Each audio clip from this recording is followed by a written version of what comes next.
I'm not sure the dollar is going to take 5 more years before it goes down the drain, given the way politicians are spending money and, given the way the debt is being accumulated, because what's happening is there's so much debt. I was just looking at the statistics, for example. For every $100 that the US government spends, 40% comes from debt. Only 60% comes from revenue.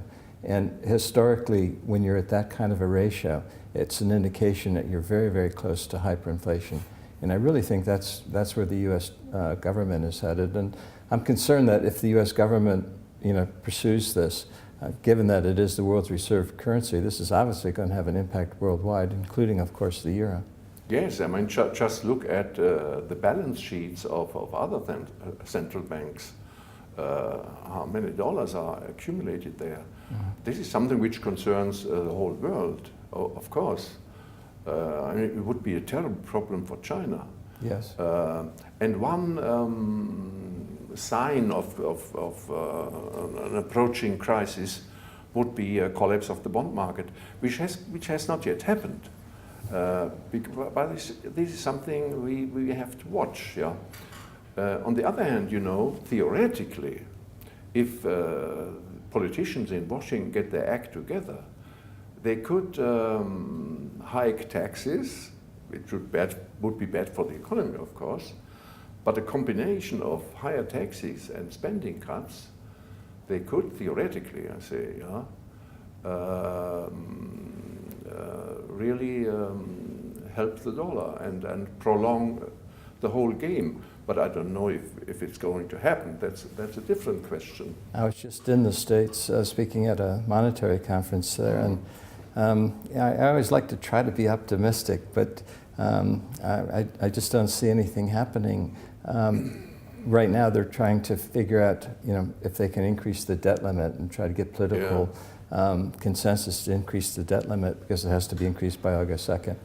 And what they're thinking now is to increase it by $2 trillion, which will take it from August 2nd until November 2012, the next election, which basically shows that they don't have the political will today, whereas they're starting to say in the United States they're kicking the can down the road.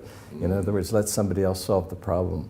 And I think that's probably an indication that the political will isn't there now. It won't be there in 2012, and that's I think a very bad indication for the future of the dollar, and obviously very positive for gold and silver.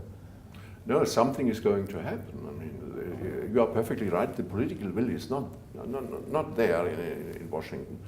On the other hand, looking at it from a European perspective, there's still an enormous amount of wealth and capital accumulated in the United States.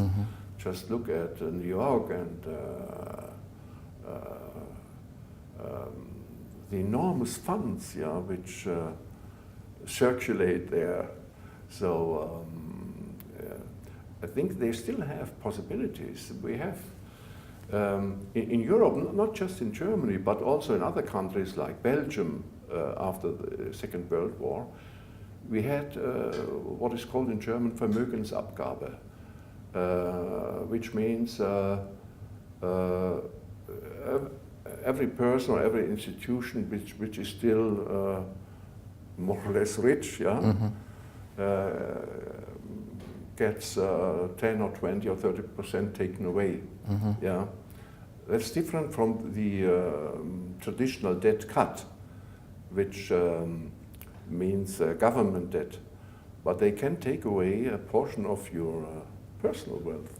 Yes. That's something I think has never happened before in the United States, has it? No, they take it away, 1,000 cuts at a time through various taxes. Yeah, so taxes. But nothing quite like that. That doesn't mean it won't happen in the future. Yeah. But this is really the big hammer, So with one stroke, the government is richer and individuals are poorer. Yeah. Well, I guess the U.S. did it in a sense in the 1930s when they confiscated gold. Yes. Because they confiscated the gold at $20.67, then they devalued the dollar, so that an ounce then became worth 35. So in that sense, I guess they That's they did it too. comparable. Yes, Yeah.